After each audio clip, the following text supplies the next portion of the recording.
For thousands of years, Neanderthals roamed Ice Age Eurasia, surviving in some of the harshest environments the planet has ever seen. They weren't scavengers scraping by on leftovers, as once believed. They were deliberate, relentless hunters, big game specialists who went after prey that towered over them, weighed several tons, and could kill with a single charge. Every hunt was a life or death gamble, yet they did it again and again, carving out a predatory niche no other species dared to master. What made them truly stand apart was not only their strength, but their willingness to engage prey in ways that maximized both success and danger. Armed with heavy thrusting spears, Neanderthals confronted mammoths, woolly rhinos, bison, and even apex predators like cave lions face to face. Their survival depended on closing distance, on stabbing within striking range of an animal's tusks, horns, or claws. That level of commitment created a unique form of hunting, one that was both brutally effective and inherently perilous, making them unmatched in the risk they carried into every encounter. If you want more gripping insights into the lives of history's most dangerous hunters and other discoveries that challenge what we thought we knew, make sure to subscribe so you don't miss the next breakdown. The danger of Neanderthal hunting cannot be overstated. Unlike later humans who refined long-range strategies, Neanderthals committed themselves to close-quarters combat with some of the deadliest animals of the Ice Age. The foundation of their hunting strategy was the Mousterian toolkit, most notably the thrusting spear. These weapons, often heavy wooden shafts tipped with stone points, were not meant to be thrown from a distance, but to be driven directly into prey at arm's length. Excavations at Schöningen in Germany revealed spears dating to nearly 200,000 years ago, finely crafted from spruce and pine, balanced for precision thrusting. The craftsmanship behind these weapons shows not only technological sophistication, but also the mental foresight required to prepare for such lethal encounters. Their existence signals an unambiguous truth. Neanderthals chose risk-heavy engagements as the central means of survival. Their anatomy reinforced this commitment. Neanderthals were not built for long-distance throwing like modern humans. Instead, their robust skeletons,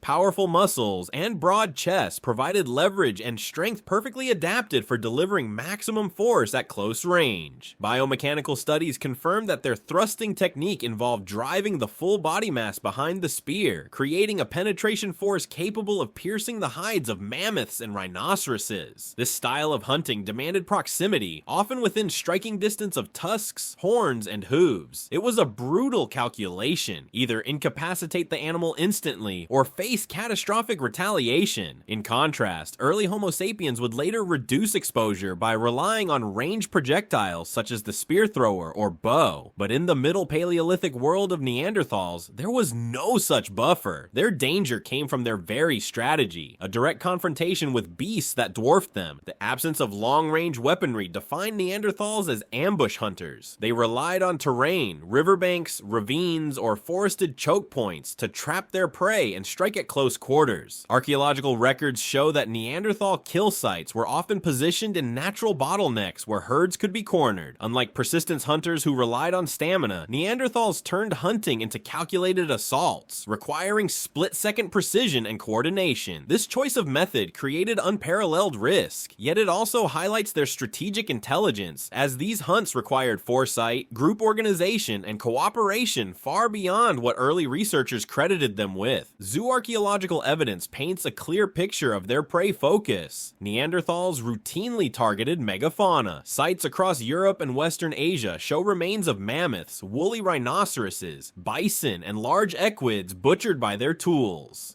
Stable isotope analysis of their bones further supports this specialization. Carbon and nitrogen signatures reveal diets heavily skewed toward large, high-risk animals, with mammoth meat contributing up to 20% of total protein intake. This was no occasional feast, it was systematic dependence. For decades, anthropologists assumed Neanderthals scavenged, picking at carcasses left by carnivores. But newer taphonomic studies show otherwise. Cut mark patterns, bone processing, and contextual evidence demonstrate that Neanderthals were primary killers, not opportunists. The scavenger stereotype collapses under the weight of the evidence. Some early studies painted a striking picture of Neanderthals as hypercarnivores, suggesting that up to 80 to 90% of their diet came directly from animal sources. This level of dependency on meat placed them in a dietary league comparable to wolves, cave lions, and other obligate carnivores at the very top of the food chain. Stable isotope analysis of their bones samples revealed nitrogen levels consistent with such heavy reliance on animal protein, fueling the idea that they were meat-driven predators to an extreme degree. But this interpretation quickly raised questions. Unlike true carnivores, humans cannot metabolically sustain such excessive protein intake over long periods without suffering from protein poisoning, sometimes referred to as rabbit starvation. Our bodies require a balance of fats and carbohydrates alongside protein, something large carnivores like lions or wolves are better adapted to handle. This meant that while Neanderthals clearly consumed immense amounts of meat, the hypercarnivore label was likely too simplistic. A more refined understanding emerged from later research, suggesting that their elevated nitrogen isotope levels could have been influenced by additional dietary strategies. One particularly intriguing explanation points to the consumption of fly larvae from aged or partially decomposed meat. Maggots are exceptionally rich in protein and fat, and their consumption would have boosted the nitrogen signatures detected in Neanderthal remains. This practice may sound unpalatable today, but in Ice Age Eurasia, it would have been a logical and efficient way to maximize calories from every kill. By exploiting secondary food sources like larvae, Neanderthals turned what might otherwise rot into a valuable nutritional asset. This adaptation reinforces the idea that Neanderthals were not reckless meat eaters, but resourceful strategists. They squeezed value from their kills in ways that extended far beyond the immediate feast. Whether through butchering, marrow extraction, or consuming nutrient-rich byproducts like larvae, Neanderthals optimized their resources to survive in a climate where waste could mean death. This paints them as predators who were not just dangerous in the hunt, but also pragmatic in how they sustained themselves afterward. Their reliance on megafauna hunting also demanded a scale of cooperation that elevated their danger as predators. The evidence from Moran in France is particularly telling. Here, archaeologists uncovered the remains of hundreds of bison slaughtered in a single event. Such a mass kill could only have been achieved through precise planning and large-scale cooperation, with groups of Neanderthals driving entire herds into ambush zones where escape was impossible. The aftermath shows a selective butchering process, indicating that even after such massive kills, Neanderthals carefully chose which carcasses to process most thoroughly. This was not random violence, it was strategic efficiency. At Abric-Romany in Spain, the story becomes even more nuanced. The mortality profiles of animals at this site show variation. In some cases, Neanderthals deliberately targeted prime adult animals, the strongest and most valuable in terms of meat yield. In other instances, they executed catastrophic herd kills, leaving a pattern of indiscriminate slaughter across multiple age groups. This flexibility demonstrates that Neanderthals were not locked into one rigid hunting style. Instead, they assessed their environment, recognized opportunities, and tailored their approach to match the circumstances. Such tactical adaptability is a hallmark of advanced cognition and situational awareness. The Schöningen site in Germany adds yet another layer to the story. Preserved wooden spears found alongside butchered horse remains highlight deliberate ambush tactics. Horses were corralled near a lakeside, trapped where escape routes were limited, and then killed with thrusting spears. For this to succeed, multiple hunters would have had to coordinate their actions seamlessly. Some drove the prey, others blocked escape, while the killers delivered lethal blows. Such precision required not just strength, but communication, foresight, and the ability to execute complex plans as a group. Yet the clearest sign of just how dangerous Neanderthals truly were lies in their decision to hunt predators themselves. Archaeological evidence from Germany reveals encounters with cave lions, apex predators that were as formidable as any animal in Ice Age Europe. At Siegsdorf, the remains of a 48,000-year-old cave lion show a puncture wound in the ribcage, perfectly consistent with the impact of a wooden thrusting spear. This wasn't scavenging, it was a kill delivered through direct combat. It is in fact the earliest direct evidence of humans bringing down such a dangerous predator. At Einhornhöhle, further evidence pushes this narrative even further. Cut marks on lion toe bones suggest deliberate skinning, likely to harvest pelts. Such use of lion fur may have carried practical benefits in extreme cold, but it may also have held symbolic weight. Wearing or displaying the pelt of a predator would have signified dominance over one of nature's most feared creatures. Either way, this act underscores the audacity of Neanderthal hunters. Engaging a lion at close range is one of the most dangerous risks a human, or any species, could undertake. Lions are built to kill, with speed, reflexes, and raw power unmatched by most prey animals. Yet Neanderthals closed the gap, thrusting spears within striking distance of claws and teeth, trusting in group coordination and sheer determination to survive the encounter. That they succeeded, and more than once, shows their mastery of high-risk hunting. This willingness to directly challenge apex predators cements Neanderthals as not just hunters of herbivores, but as competitors at the very top of the food chain. Their bravery, or perhaps necessity-driven audacity, placed them in situations no other hominin had dared to face. Through cooperation, weapon skill, and raw physicality, they neutralized rivals that evolution itself had designed to be nearly untouchable. In doing so, Neanderthals defined themselves as the most dangerous hunters of their time, not because they always won, but because they repeatedly chose to face the greatest dangers head on.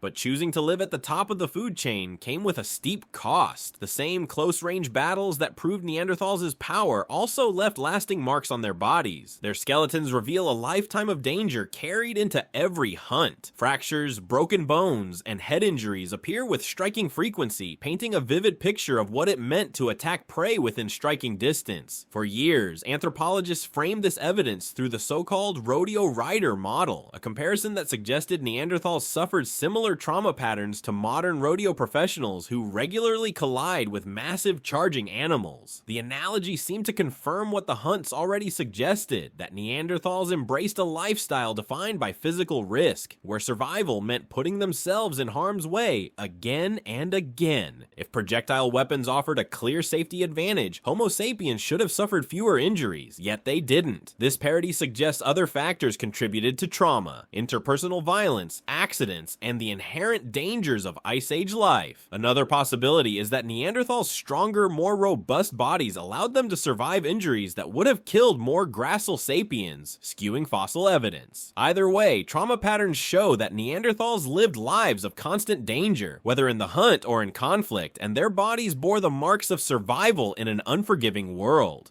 All of this evidence converges on a single truth: Neanderthals were masters of high-risk hunting. Their predatory specialization was not a weakness, but a strategy of dominance. They perfected a close-quarters method of subduing the largest and most dangerous animals of their environment. They relied on intelligence, cooperation, and physical strength to achieve what few species could: direct confrontation with megafauna and apex carnivores. This specialization defined them as the most dangerous hunters of their time. They were unquestionably more dangerous to their prey than any other hominin or carnivore of the Pleistocene. Yet their very strength became their limitation. Their survival strategy was deeply tied to the availability of massive prey. When climates shifted, ecosystems changed, and megafaunal populations dwindled, Neanderthals lacked the flexibility of Homo sapiens, who had adopted ranged weapons, broader diets, and more adaptable strategies. Neanderthals' high-risk, high-reward system worked brilliantly for hundreds of thousands of years, but when the balance of their environment collapsed, so too did their niche. In final judgment, Neanderthals embodied the definition of dangerous hunters. They were not scavengers. They were not primitive. They were apex predators who faced prey in its most lethal form, armed with nothing but spears, strength, and each other. They hunted animals larger, faster, and more dangerous than themselves, and they succeeded often enough to thrive for millennia. Their legacy is written not in myths, but in the bones of mammoths, rhinoceroses, bison, and lions that bear the unmistakable marks of Neanderthal weapons. They were, without doubt, the most committed and formidable hunters of their age, a species that defined danger itself by the way they lived and died.